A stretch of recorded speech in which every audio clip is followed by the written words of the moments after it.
Hi, I'm Pam Blizzard from Recovered Peace. And I'm Lyschel Burket with Hope Redefined. And I'm Bonnie Burns of Strong Wives. We're so glad you're joining us. Welcome to another episode of Hope for Wives. Today, we are discussing full therapeutic disclosure. In the pyramid of intimacy, the foundational piece of any relationship is honesty and truth. The full therapeutic disclosure includes many parts, not just the sharing of truth. Overall, it is a guided process, usually led by trained professionals, who will help couples get to a level playing field of truth. The intent is to replace lies with honesty so that a new foundation of truth can be reestablished and the relationship can begin to rebuild.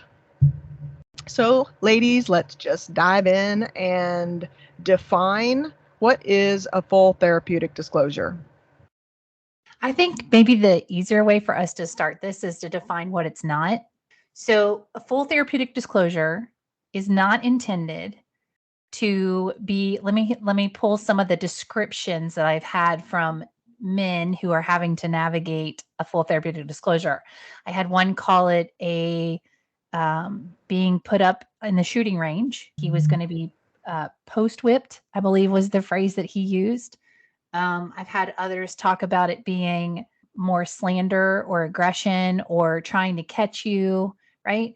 That is not the intent of a full therapeutic disclosure. And if I'm honest with you, when I hear an individual describe it that way, it lets me know that they have not been coached really well in understanding the power and the benefit of a disclosure for him, for her, and for the coupleship. A full therapeutic disclosure is designed exactly what you said in our opening definition, Bonnie, is to reestablish a level playing field of truth in the coupleship. We were talking just before we hit record that this is a tool that can be used to help a couple learn how to repair. And it goes beyond the skills that you're going to learn through a therapeutic disclosure truly can go beyond the actual days and events and process there. It's going to be tools that you're going to take into the rest of your relationship. Because what you're beginning to do in a full therapeutic disclosure for both parties, for him and for her, is to be able to say, I can tell the truth and my partner's not going to die. Right. And that's a big deal. And I know my clients typically laugh at me when I say, look at that, you didn't die. And they're like, and they just kind of chuckle at it. And then later they're like, you're right. Like that was the fear. Like if I am honest or I tell the full truth, I'm going to injure this other person so greatly. And it's going to be beyond repair. Right. But that's the intent, is to be able to offer this really safe, controlled space with trained professionals that allows a coupleship to gain the tools they need to learn how to start repairing the relationship. And I'd just like to emphasize that this is professionally led. This isn't something you go home and I've got to know the truth. Well, yes, you do deserve the truth. But to sit on the couch and to get information in a non-supported way is more traumatic than helpful. There's a reason therapists are involved and coaches are involved in this. It's to minimize the trauma, and it's so that truth will be presented in an ownership fashion. Yeah, and I think what you said, Bonnie, about this is not. This is not a couch disclosure. This is not sitting him down and saying, okay, it's 5:00 and you're going to tell me everything. It's also not when we talk about a full therapeutic disclosure, we're talking about a 4, even 5-step process that can be done either in an intensive setting or it can be done over what I would call a multi-step process. And I know that we're going to reference this in our show notes, but I do have a PowerPoint webinar presentation that's going to give a little bit of a deeper dive in some visuals to help a couple understand what is full therapeutic disclosure. And they are welcome to get on our website and check that out. We won't spend a ton of time here in this podcast giving you all the nuts and bolts of that, because we know that we've got other resources to help with that, but we certainly want to introduce what it's not and what it can be. Right. And I would like to add, in addition to her saying, let's sit on the couch, it's 5:00, I want to know everything, I've also had experience with friends who he has been convicted because of his therapy or maybe an intensive he went to. He has come home and shared information outside of the therapeutic full disclosure. And that also was very damaging.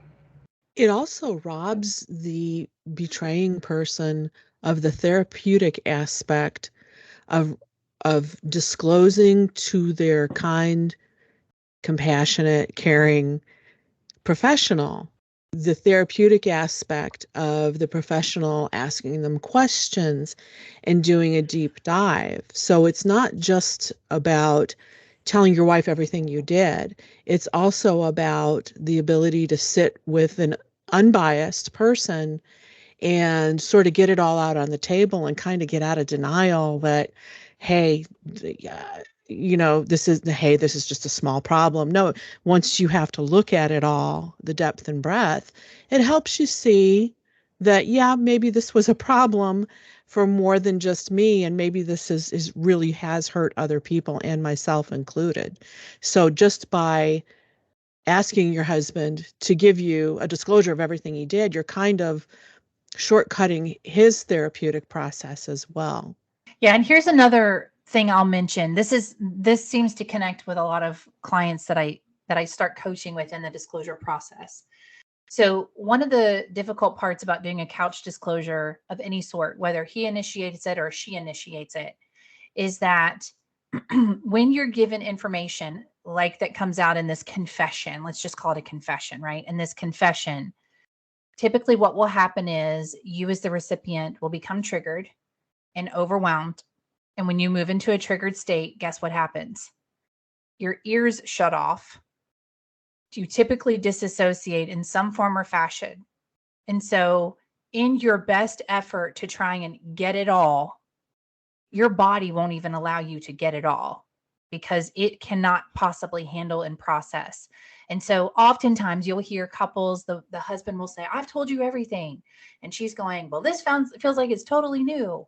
And granted, there could be a form of deception or minimization, but there also could be playing into this is that she became triggered in the moment of confession and she didn't hear it. And it's a reality. It's not you're not good enough, you can't handle the truth. It's your body is doing an automatic response that you don't get to decide. Yeah. So I think it's important to understand that distinction of danger of like, we did it this way and I know everything. Maybe I don't think I do. And we find ourselves questioning our reality still. And that's a great possibility and it's also a place of danger, right? Like we don't want to intentionally create space to consistently be triggering ourselves over and over again. That's just not healthy. Mm-hmm. A betrayed wife absolutely deserves all the truth, but she also deserves to be supported well and cared for well, because in reality, she hasn't been cared for as well as she could be, and that's what the trained professionals are there for. So would there be any reason not to have a full therapeutic disclosure?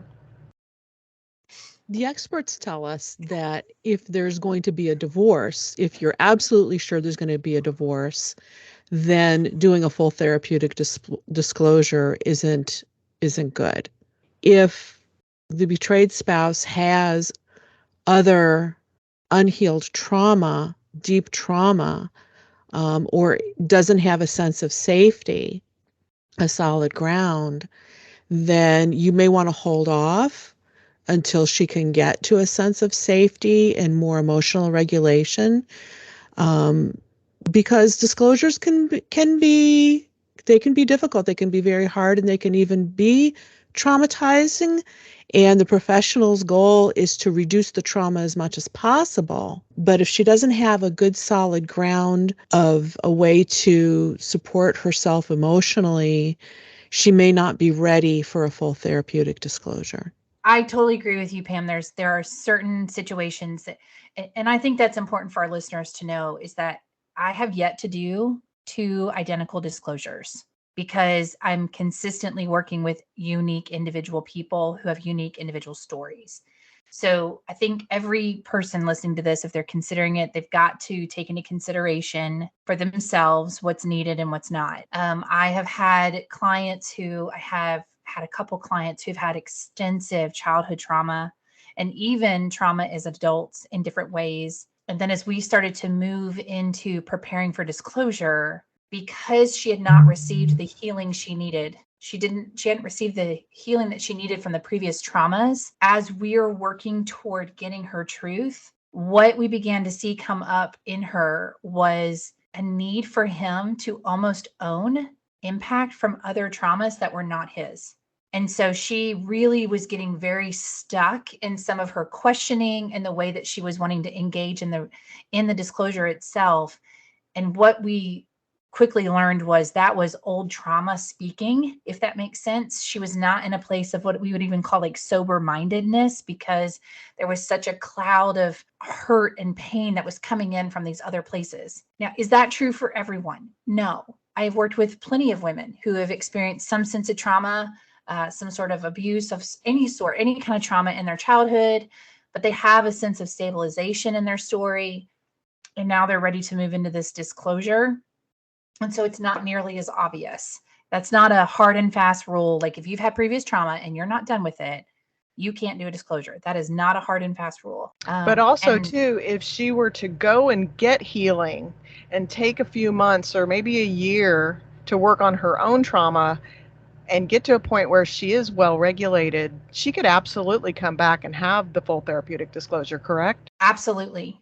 When you begin to recognize, hey, I am not in a mental health position to be able to receive or do the entire process of a full therapeutic disclosure, you can certainly advocate and ask for an emergency disclosure. So emergency disclosure is not necessarily about rebuilding that foundation of truth and starting the repair process in the coupleship. An emergency disclosure is what it sounds like. I need to know she is a partner. I need to know the truth right now and understand if I am in danger or not. And so there's different protocols for an emergency disclosure. Trained professionals will know that. There's certain areas, like, so maybe the question is there any kind of pedophilia behaviors? Are my kids in danger? Do you have you been with prostitutes? Is there an STD? Like, do I need to have some sort of information? Is my safety in jeopardy? Is bottom line, or is my children's safety in jeopardy? And if that's the questions that you're going in with, and that's the place of focus, that's considered an emergency disclosure. We've got to help her understand that she has some sense of safety in place. After that, then the encouragement would be to come back and do the full therapeutic disclosure process once she finds some sense of healing and stabilization that allows them to start rebuilding that foundation together. I think the differentiation there is important, that it's not a full therapeutic disclosure. It's an emergency disclosure so that she can validate certain aspects of her safety and movement forward, or if there's any deal breakers for her, she can feel safe and get to emotional stabilization. That the full therapeutic disclosure is the full history of the behaviors. So let's get really practical and pragmatic, because a lot of our listeners are fresh into the recovery world. They're probably not even in the recovery world. They're fresh to the sobriety world and they're trying to move into recovery. So let's just paint a very pragmatic picture of what this process looks like. So a full therapeutic disclosure, we've kind of stressed this already. It is a professionally led experience. Once again, we've said, don't do this on your own. It's not designed for that. And if you do it on your own, I'm just telling you as a friend, you're going to miss out on a lot of the benefits that we're going to talk about in a little bit, but you're going to miss it if you try and navigate this on your own. The full therapeutic disclosure usually has 5 components to it.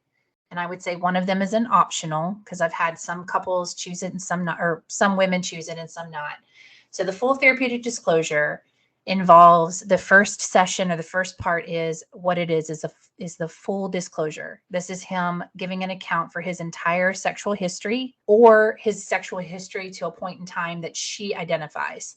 So sometimes I have couples or a woman who says, I don't want to know about his childhood. I just want to know from the time we got together to present. And that's totally her choice. Or I have others that say, I want the whole picture.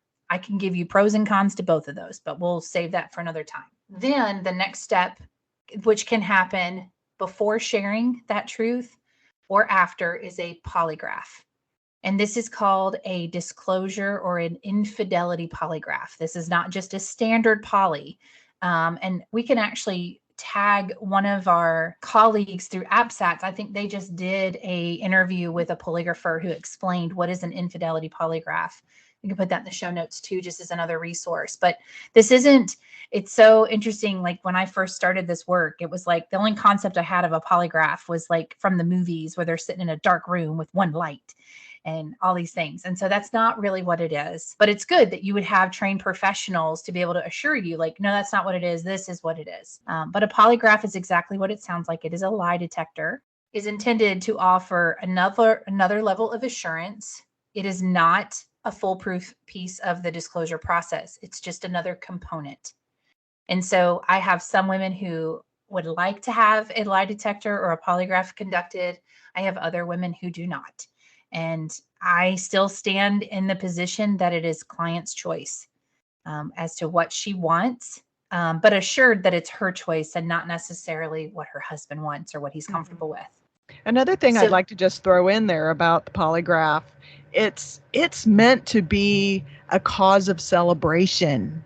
It's not intended to catch him lying. It's a way to prove his truthfulness.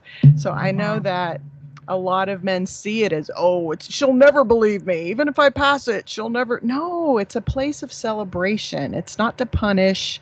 It's just an added element of truthfulness that she needs because of the deception she's lived with. So then the third step of the polygraph, or the full therapeutic disclosure, the third step is the emotional impact letter. And this is her opportunity to share full truth.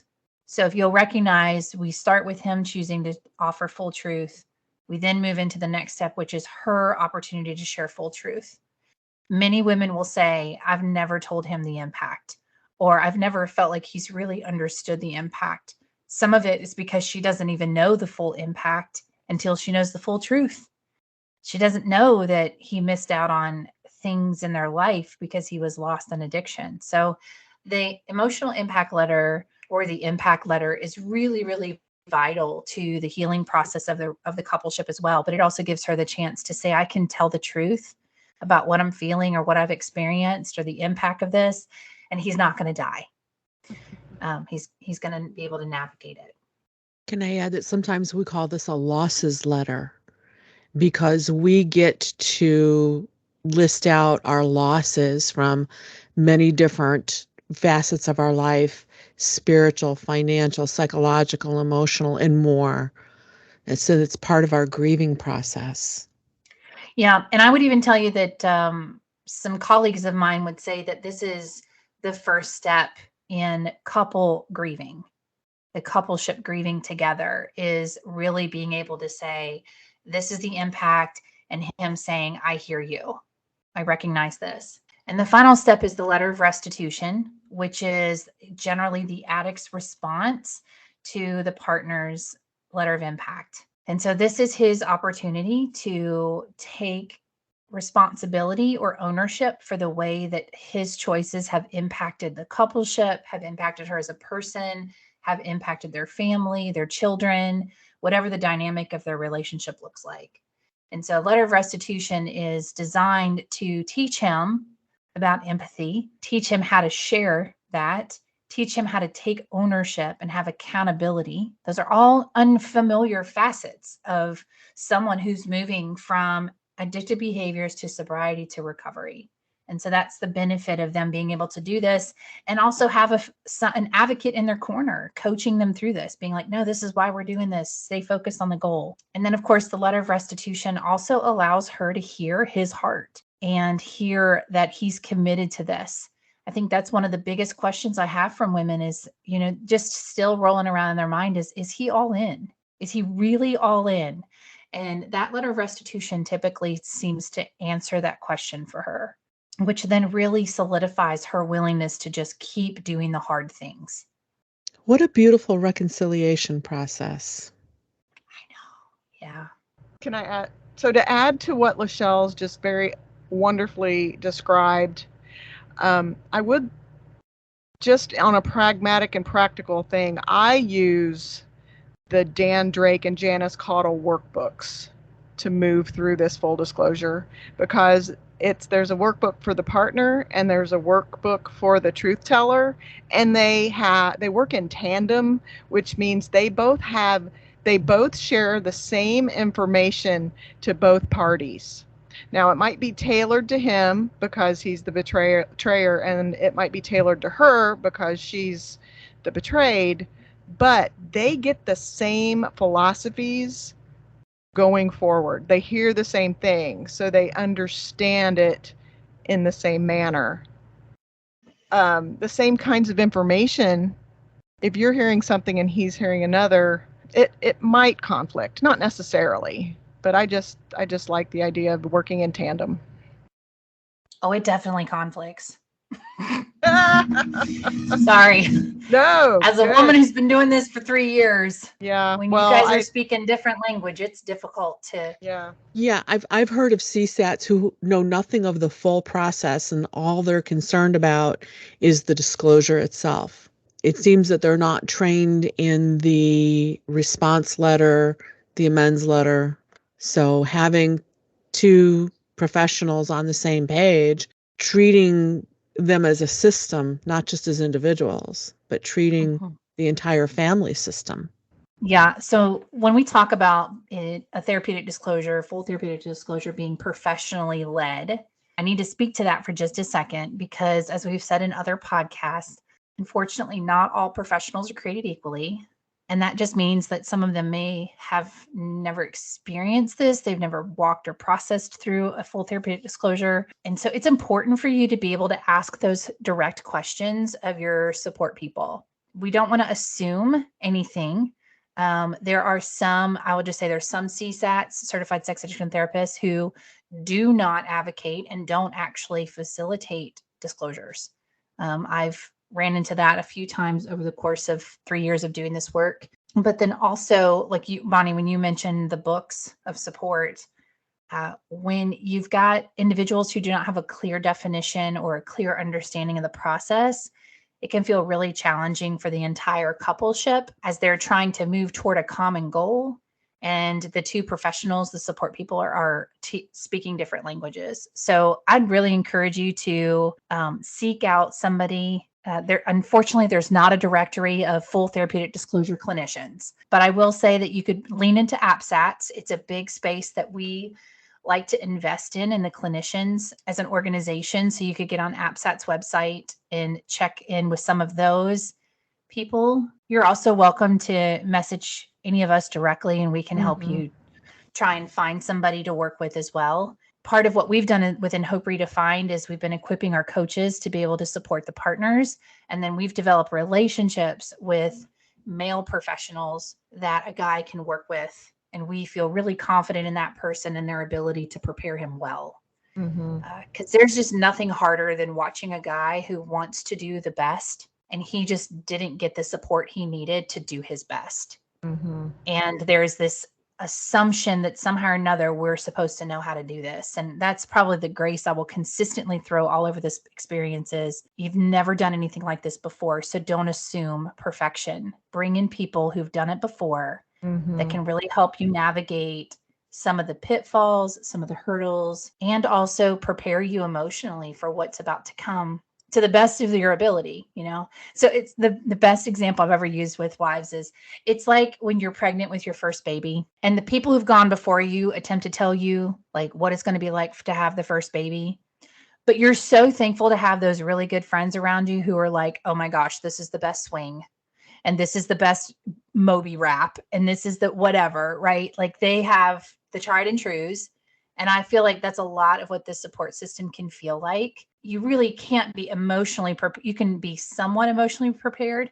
And so being able to have other trained professionals who have watched that part of the process, the emotional part, be able to step into that with you and talk about things that you would never have thought about having to consider in the process. That's why the trained professional is so important. And I'll also add that it's really cool for us trained professionals to collaborate with each other, because I have met some wonderful CSATs through Yes. doing the full disclosures.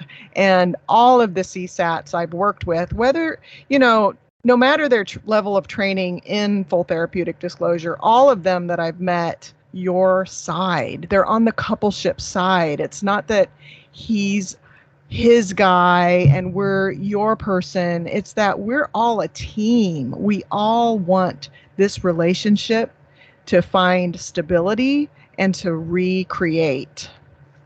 So that's what, on a professional side, what I found to be just really satisfying. So before we wrap up, we are going to share why we feel that the full therapeutic disclosure is of benefit. From a personal standpoint, we did have a professionally led full therapeutic disclosure. And it was the first time, I've had other discoveries, but this was the first time where we sat down and he took full ownership. There was no blame, there was no justification, there was no minimization. And that was the first time I'd heard, of course, the complete story, but in a way that was honoring of both of us. And I felt very loved, even though my husband described it before we walked in. Dave was like, I don't want to do this. And I'm like, I do. Like, he said, no, it's not that I don't want to tell you my truth. It's that I feel like we just walked into the gladiator ring and I am tying you to that post in the middle and I'm the one throwing all the swords into your body. And I was like, yeah, it probably will be a lot like that. But once we got through the process and having the support and just, I thought it would be weird to have two other people in the room with me hearing things out of the secret part of our life that no one else knows and no one else ever will know, because we aren't going to share that with anyone outside of that room. I thought it would be weird, and it kind of was at first, but it was so comforting to have other people in there to share it with us. They were there to help us regulate in case we did get to a point of a panic attack or something like that. And just having them there to care for us was an experience like I'd had no other. I've had two full therapeutic disclosures because my husband had a relapse. One went not so well and one went very, very well. And I will echo what Bonnie says about having other people in the room.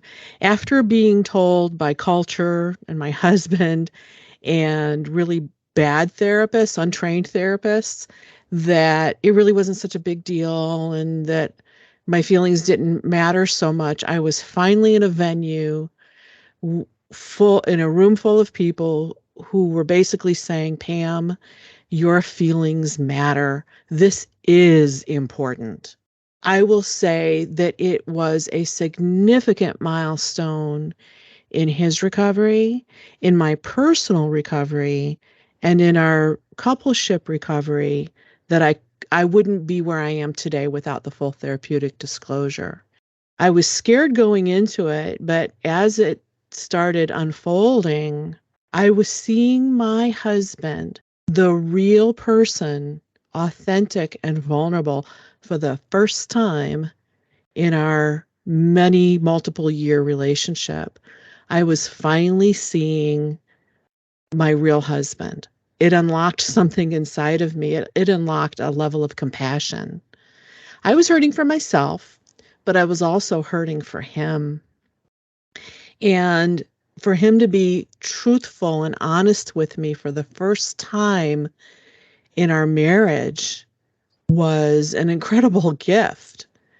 And having my reality validated, there were things that came out that he probably thought were minor details, but for me, they were like, yes, I knew it. Oh my gosh, I knew it. That completely validates I thought I was going crazy, but it validated my reality. So it was incredibly powerful for me. Um, so I got to validate my reality. I got to see who my husband really was. In my situation, I also got to hear his recovery plan. That was part of his disclosure. He got to see too, yes, that afterwards it didn't kill either of us. And he got to see that I still loved him and cared for him. It was a turning point in our relationship for me personally. It had been up to that point me against his addiction. But from that point on, we locked arms and it was he and I together against the addiction and the dysfunction. So it was very powerful. I don't think we'd be together today if we didn't have it. Oh, no, we wouldn't be. No, we wouldn't be. I hear you. The other thing I wanted to add, in just to mirror what Pam is saying about having compassion, I added another element to this process, and I created my own empathy letter.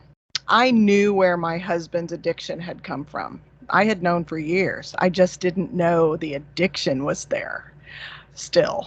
So I wrote him an empathy letter just to say, I hear your pain. I understand where you came from. No, what you're doing is not accepted, and I have boundaries around that. The childhood. I told Dave, I've always loved him, and that we have a picture where I am at Six Flags and I'm about 9 years old, driving a car on one of those tracks, and my mom's in the car with me and we're all having fun, and there's a little boy on the sidelines and it's his back, but it looks like Dave. And so we know that we were at Six Flags the same summer. And so that actually could be him. But through that empathy letter, I wanted to show him that my 9-year-old sees his 10-year-old. I understand, I love you, but as adults, you can't do this, and we've got to move forward. So for me, that empathy letter was my acknowledgement, almost as important to me as my impact letter, which I will say my impact letter was like 14 pages long, and it took me 45 minutes to read, but it felt really good. Yeah, so the benefit, you referred to this earlier, Lyschel, the benefit for us too of doing the full therapeutic disclosure is we get to see what we're forgiving, what we've lost, what we're grieving. We need to know that so that we can do our own personal recovery work. What the full therapeutic disclosure did for Dave was he had to sit down and look at that timeline, and he came to me in the middle of writing it one night and said, very somber, I did not realize the scope of this. Writing out the timeline really forces, because a person in addiction doesn't want to turn around and face their actions that have hurt the ones they've loved. That's hard. So the FTD forces them to sit down and really take stock of their behaviors over most of their lifetime. And I think that's sobering, and I think it helps the fog of addiction evaporate pretty quickly. Yeah, denial is huge with any addiction. Having to look at it all in one space kind of grenades that denial that you're in. Well, because denial is the opposite of accountability. Mm-hmm. Right? Yep. And so that's how addiction perpetuates, is that we have amnesia about what we just did 24 hours ago. And so we stay in a state of denial, like it's not that big a deal, which allows that cycle to restart again and move us through another cycle of pain and destruction. Before he ever stepped foot in the full therapeutic disclosure session with me, he had to do that full disclosure with his therapist. And there's a level of intimacy that has to happen between him and his therapist. And he got to experience intimacy of acceptance from his therapist. He had, of course, a lot of shame being with an unbiased but yet compassionate therapist. His therapist was able to work through that shame and and start converting it to healthy remorse. And then he was able to step into a room with me, having had that experience of intimacy with another human being and acceptance, and then step into that room with me and be vulnerable about all his worst, ugliest bruises and scars and weeping wounds, and show me the darkest parts of himself and see that I still accepted him. I'd say that the benefits I see that come up for him is exactly what you all have already alluded to, which is one is moving from denial to awareness, and that doing that timeline and having to do that work while it feels like he has to. Later, I think he really does come to a place of understanding the value of it, and he's really thankful for it, usually on the back end.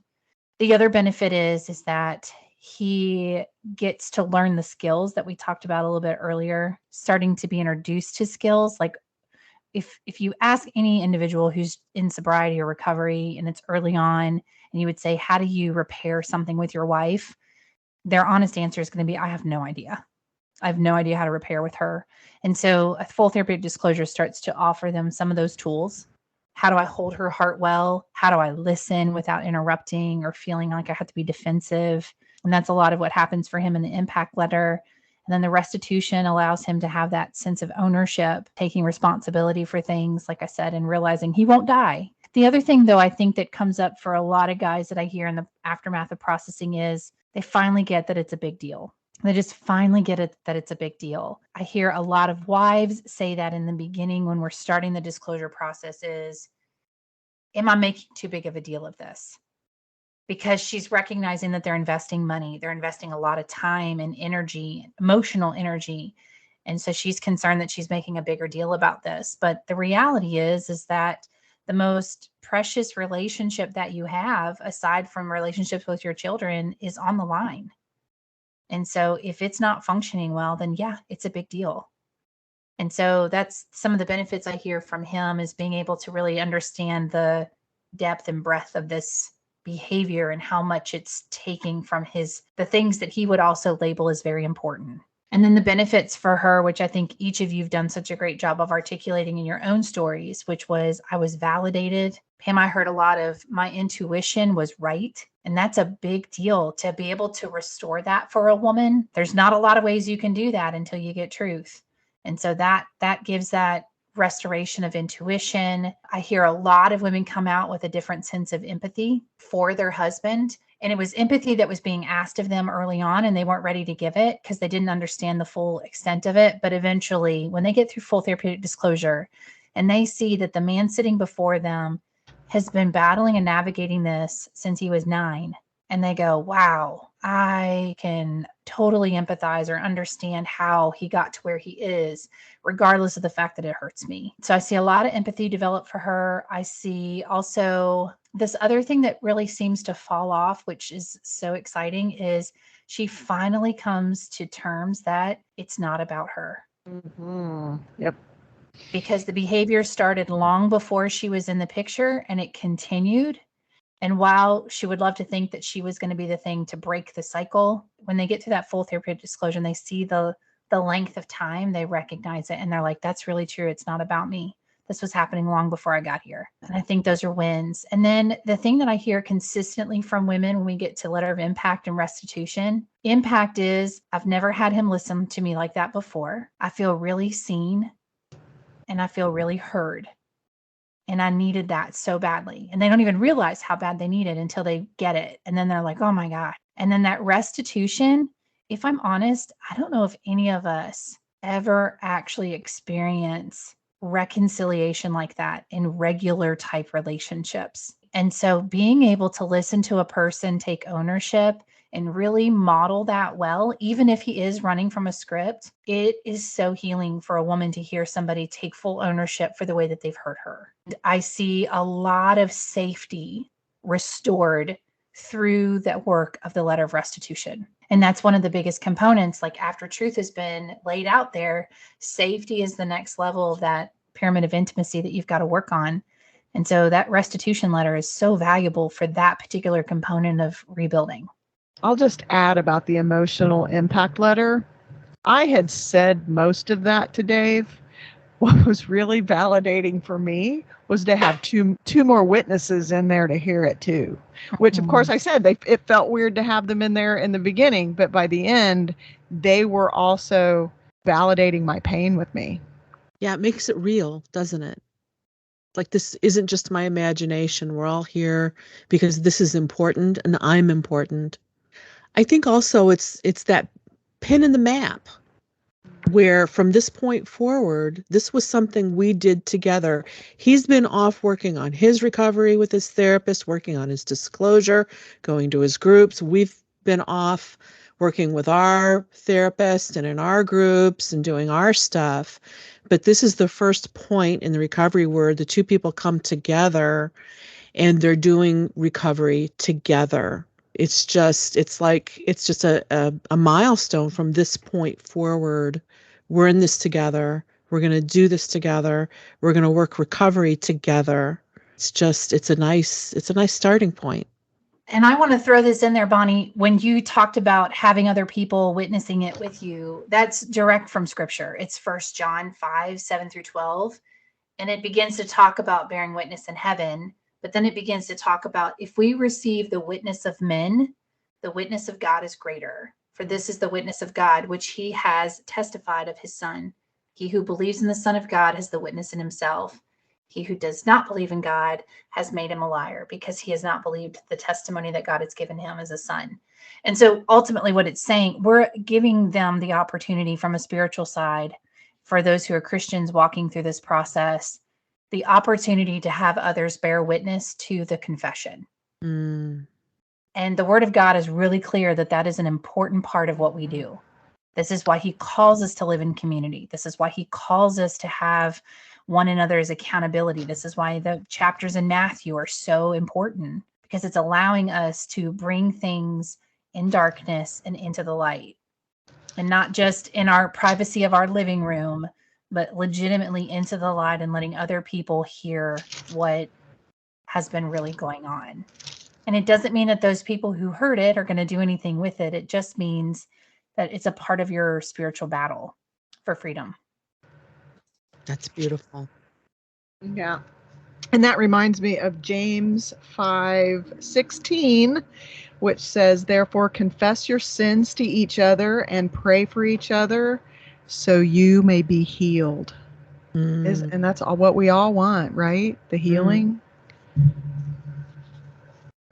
So I thought before we offer some hope to our listeners around full therapeutic disclosure, I just wanted to read a quote from the disclosure workbook. It's by Barb Steffens and Marcia Means from their 2009 book, Your Sexually Addicted Spouse. It says, in fact, if the pain that results from betrayal is dismissed and the damage ignored, without the betrayer taking action to help restore a sense of safety in the relationship, the partner will feel a sense of perpetual threat.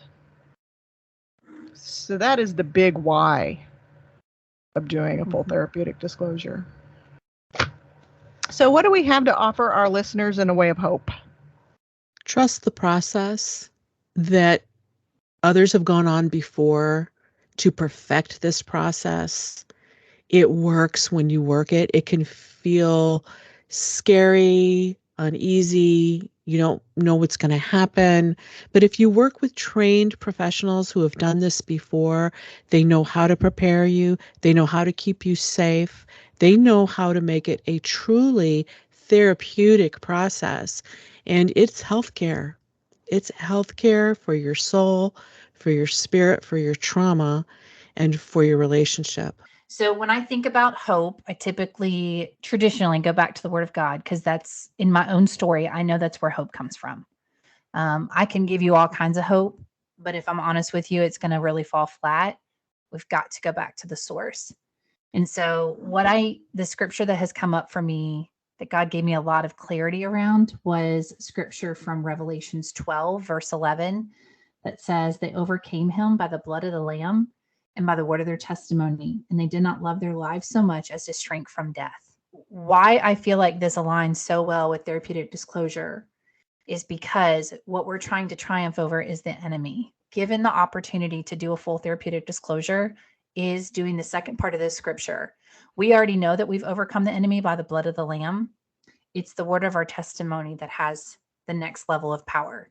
And so that's what I love being able to see through full therapeutic disclosure is the restoration of power and spiritual authority in a coupleship, but especially in an individual who's doing this work. So for him and for her. And letting the world know that they did not love their lives so much as to shrink from death. Because living in deception, living in addiction, living in lies, that is death. That is death. And so this is saying you can do these things. You can overcome the enemy by the word of your testimony and not shrink from it because you don't love your life so much that you would shrink from death. Yeah, because it can feel like death walking into a full disclosure for the man who's telling his truth as well. But like Lyschel says, no one dies. Well, and our battle's not against flesh and blood. Mm-hmm. And that's a bit of the misconception when a guy walks into a disclosure thinking that he is battling his wife. In reality, he is battling an enemy who would love to hold him hostage and keep him stuck. And so when we get to offer that perspective shift, the hope is that they're going to be like, oh, that's different. Mm-hmm. I'm not battling my wife. I'm sharing this with her so that she becomes a fellow warrior, kind of like Pam was sharing in her own testimony. It was like it suddenly became us against the enemy versus it being against each other. What's your hope, Bonnie? My hope is that along the lines of what you're saying, of living in the addiction is like living in death, but living in a marriage with an active addiction is like living in darkness. And so the full therapeutic disclosure is a light in the darkness. It's a light. It's Jesus's light of truth. One candle in a dark room eradicates most of the darkness, right? So it is a spiritual battle. And with the name of Jesus, that light dispels all the darkness. And moving out of that space, I mean, even the next day, I remember, even though I was in pain, I still felt a shift in me, spiritually, emotionally, and in our coupleship. There was an immediate shift. And I just give, Jesus the whole credit for all of that. So there is something, even though you're really awesome coach. I think I've mentioned before that Lyschel was my AppSats coach. So while we've talked a lot of psychoeducation today, I think there is also a very spiritual element that we've alluded to. And I'm sure that in future episodes, we will talk more about the spiritual warfare behind sex addiction and what it means to recover and what a victory it is over darkness to recover. But in the meantime, we're going to wrap this up, and I will ask, as I always do, that if you find us of any benefit, please go to iTunes and leave us either a review or a 5-star rating. And we just hope that we've been a bright spot in your recovery journey, and that if you need any of us, you can find us in our show notes. There's links to our respective ministries there. If full therapeutic disclosure is in your future, know that you're taking a really good first step.